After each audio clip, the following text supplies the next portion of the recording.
ఉన్నవి తీసేసి రిమైనింగ్ మొత్తం మీ మండల్ ల్యాండ్స్కి రైతు భరోసా అనేది పడుతుంది. అదేవిధంగా రేషన్ కార్డులు కూడా ఇప్పుడు కొన్ని రేషన్ కార్డులు ఏవైతే వెరిఫికేషన్ అయ్యాయో, ఈరోజు అప్రూవల్ అయ్యాయో, సో అవి కాకుండా మీ గ్రామంలో ఎవరైనా రేషన్ కార్డులు లేవు, ఇంకా మాకు రాలేదు, కొత్తగా మెంబర్ని యాడ్ చేసుకోవాలి, లేదు మా ఫాదర్ ఫ్యామిలీలో మేము ఉన్నాము మెంబర్స్గా, మాకు కొత్త రేషన్ కార్డు అంటే స్ప్లిట్ చేసి ఇవ్వాలి. ఆల్రెడీ మీరు మీ పేరెంట్స్ తల్లిదండ్రుల రేషన్ కార్డులో ఉన్నా కూడా కొత్తగా మ్యారేజ్ అయింది, కొత్తగా కార్డు కావాలన్నా కూడా అప్లై చేసుకోవచ్చు. సో ఇప్పుడు మనకి ఏదైతే ఈ గ్రామ సభ జరుగుతుందో, ఈ గ్రామ సభలో ఇప్పుడు అప్లికేషన్స్ తీసుకుంటారు. అదేవిధంగా గ్రామ సభ అయిపోయిన తర్వాత కూడా ఇక్కడ చాలా మంది రాకపోయి ఉంటారు, వేరే పనులకు వెళ్ళి ఉంటారు. మనకి మండల ఆఫీసుల్లో ప్రజాపాలన సేవా కేంద్రాలు అనేది రన్ అవుతూ ఉన్నాయి. సో మీరు 26వ తేదీ తర్వాత ఎప్పుడైనా కూడా అక్కడికి వెళ్ళి కూడా మీరు అప్లికేషన్ ఇవ్వచ్చు. అంటే ఏదో ఈరోజు అప్లికేషన్ ఇవ్వాలి, ఈరోజు అప్లికేషన్ ఇవ్వకపోతే మళ్ళీ తర్వాత మాకు రాదు అనే ఉద్దేశం ఏం లేదు. సో 26 తర్వాత కూడా ఎప్పుడైనా కూడా మీరు ఎంపీడీఓ ఆఫీస్కి వెళ్ళి మీ రేషన్ కార్డులకు సంబంధించిన అప్లికేషన్ అనేది ఇవ్వచ్చు. మీరు ఆల్రెడీ మీ సేవలో కూడా మనకి లాస్ట్ 2-3 సంవత్సరాల నుంచి చాలా మంది అప్లై చేసుకున్నారు. మీ విలేజ్లో కూడా సుమారు 100కి పైగా అప్లై చేసుకున్నారు, అంటే కొత్తగా ఎడిషన్స్ గురించి.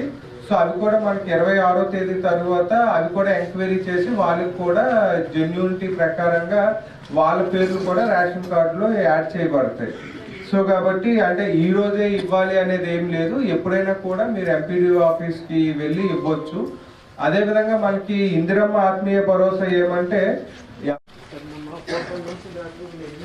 భూమి లేని వాళ్ళకి మాత్రమే, అది కూడా కుటుంబానికి సంవత్సరంలో 2 సార్లు, ఒక్కొక్కసారి 6,000 అంటే సంవత్సరానికి 12,000 ఇస్తారు. సో మనకి దాంట్లో భూమి లేని వ్యవసాయ కూలీలు అన్నారు కాబట్టి ఎన్ఆర్ఈజీఎస్ కార్డ్స్ అందరికీ ఆల్మోస్ట్ ఉంటాయి ఫ్యామిలీస్కి. సో ఎన్ఆర్ఈజీఎస్ కార్డు ఉండి 20 రోజులు పనిచేసి ఎవరైతే మనకి భూమి లేదో వాళ్ళందరికి కూడా 6,000 చొప్పున సంవత్సరానికి 2 సార్లు మనకి అది రిపబ్లిక్ డే నుంచి స్టార్ట్ చేయడం జరుగుతుంది. సో అది కూడా మీకు ఆ ఇందిరమ్మ ఆత్మీయ భరోసాలో మాకు కార్డు ఉంది, మేము పనిచేసాము కానీ మా పేర్లు రాలేదు అంటే అవి కూడా మీరు ఇప్పుడు ఇవ్వచ్చు, లేదు అంటే తర్వాత కూడా ఎంపీడీఓ ఆఫీస్లో ఇవ్వచ్చు. సో ఇప్పుడు మనకి గ్రామ సభ ముఖ్య ఉద్దేశం ఏమంటే ఏవైతే ఇప్పుడు మా దగ్గర ప్రిలిమినరీగా డేటా ఉందో సో దాని ప్రకారంగా మీ ముందు ఉంచాము. సో వీళ్ళకి ఎలిజిబుల్ కాబట్టి వీళ్ళకి వస్తుంది, బట్ ఎవరైనా మిస్ అయినా కూడా వాళ్ళు కూడా అప్లై చేసుకోండి. సో తర్వాత కూడా మీరు మండల ఆఫీసులో అప్లై చేసుకోవచ్చు. సో దట్ ఇది కంటిన్యూస్ ప్రాసెస్ కాబట్టి వీళ్ళకి అప్రూవ్ అయింది, తర్వాత వాళ్ళకి కూడా అప్రూవ్ అవుతుంది. సో అంతేగాని అంటే ఈసారి రాలేదు మాకు తర్వాత ఇంకెప్పుడు రాదు అనేది అపోహలేం అవసరం లేదు. సో అదేవిధంగా మనకి ఏవైతే డాక్యుమెంట్స్ మినిమం రిక్వైర్మెంట్ ఉంటాయో ఆ డాక్యుమెంట్స్తో సహా అప్లై చేసుకోండి మండల ఆఫీసుల్లో.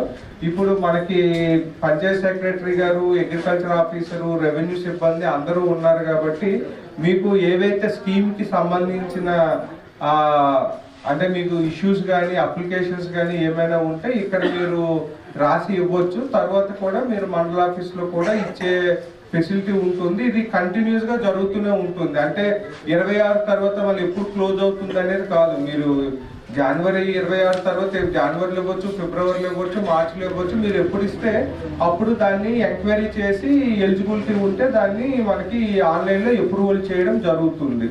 సో కాబట్టి ఈరోజు గ్రామ సభకి రాకపోయినా మీ విలేజ్లో ఎలిజిబుల్ వాళ్ళు ఎవరైనా మిస్ అయినా కూడా వాళ్ళకి కూడా ఇన్ఫర్మేషన్ ఇవ్వండి, వాళ్ళు కూడా అప్లై చేసుకోమని చెప్పండి. Okay, thank you.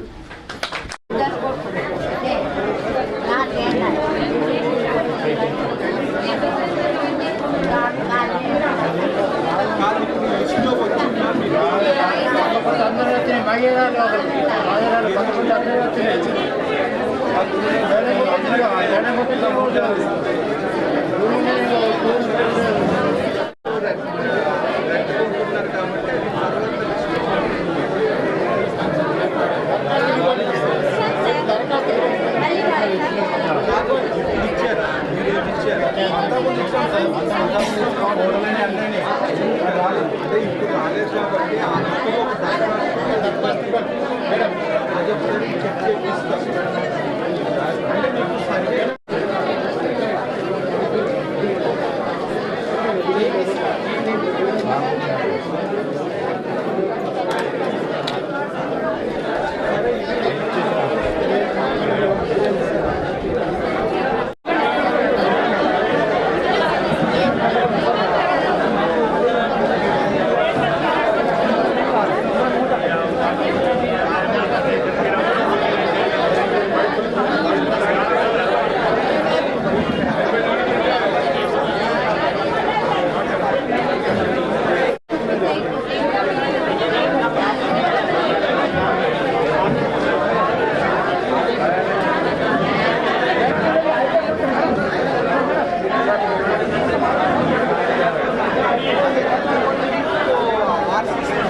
మీరు చెప్తున్నారు, వాళ్ళు చెప్తున్నారు, నాటి వద్ద వాళ్ళు చెప్తున్నారు, అందరూ నాకు విషయం మా మీద మంచి నాకు ఒక విషయం నేను ఒప్పుకోండి జరగాలి. ఏమంటున్నారంటే చెప్పిండు, మీరు పిలిస్తే